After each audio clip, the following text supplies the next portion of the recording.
Acts 27. Paul sails for Rome. When the time came, we set sail for Italy. Paul and several other prisoners were placed in the custody of a Roman officer named Julius, a captain of the imperial regiment. Aristarchus, a Macedonian from Thessalonica, was also with us. We left on a ship whose home port was Adramyttium on the northwest coast of the province of Asia. It was scheduled to make several stops at ports along the coast of the province. The next day when we docked at Sidon, Julius was very kind to Paul and let him go ashore to visit with friends so they could provide for his needs.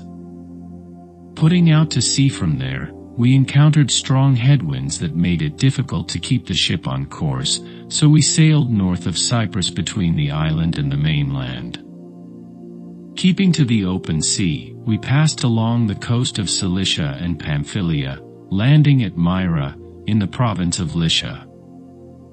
There, the commanding officer found an Egyptian ship from Alexandria that was bound for Italy, and he put us on board. We had several days of slow sailing, and after great difficulty we finally neared Cnidus. But the wind was against us, so we sailed across to Crete and along the sheltered coast of the island, past the Cape of Salmone. We struggled along the coast with great difficulty and finally arrived at Fair Havens, near the town of Lasea. We had lost a lot of time. The weather was becoming dangerous for sea travel because it was so late in the fall, and Paul spoke to the ship's officers about it. "Men," he said, "I believe there is trouble ahead if we go on, shipwreck, loss of cargo, and danger to our lives as well." But the officer in charge of the prisoners listened more to the ship's captain and the owner than to Paul.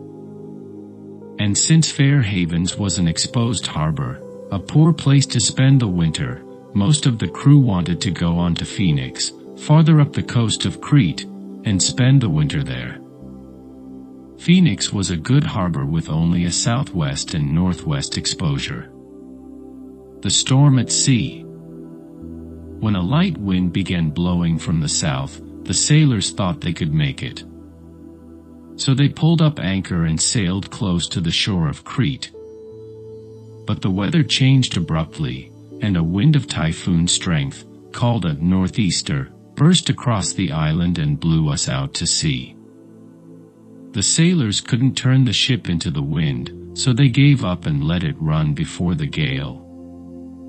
We sailed along the sheltered side of a small island named Cauda, where with great difficulty we hoisted aboard the lifeboat being towed behind us. Then the sailors bound ropes around the hull of the ship to strengthen it. They were afraid of being driven across to the sandbars of Syrtis off the African coast, so they lowered the sea anchor to slow the ship and were driven before the wind.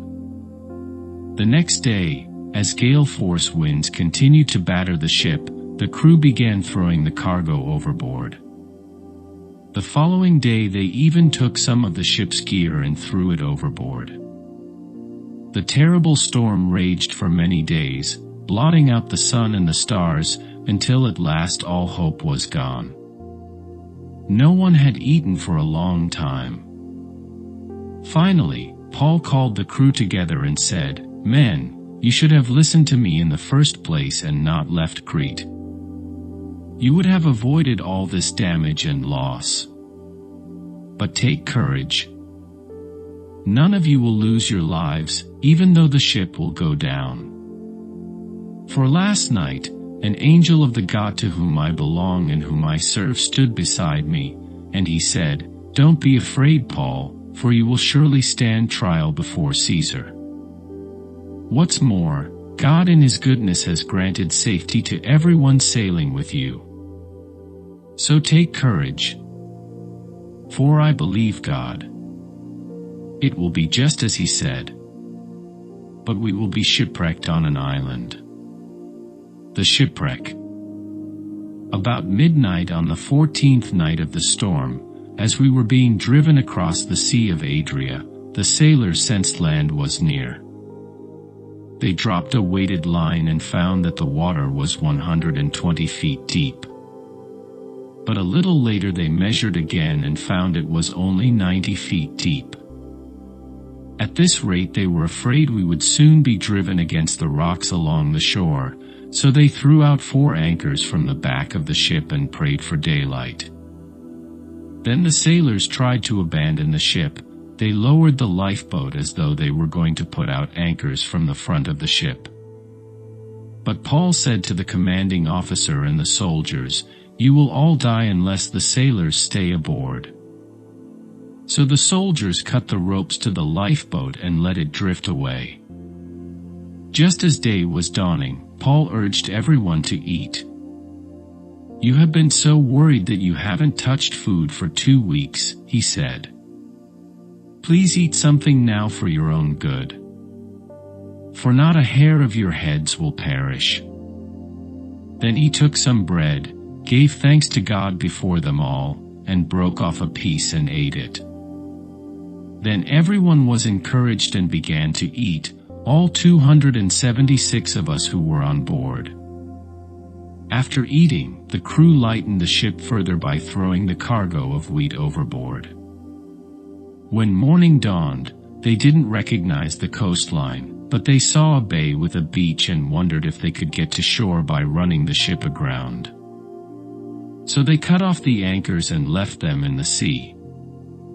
Then they lowered the rudders, raised the foresail, and headed toward shore. But they hit a shoal and ran the ship aground too soon. The bow of the ship stuck fast, while the stern was repeatedly smashed by the force of the waves and began to break apart. The soldiers wanted to kill the prisoners to make sure they didn't swim ashore and escape. But the commanding officer wanted to spare Paul, so he didn't let them carry out their plan. Then he ordered all who could swim to jump overboard first and make for land.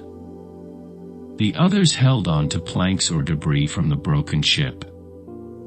So everyone escaped safely to shore.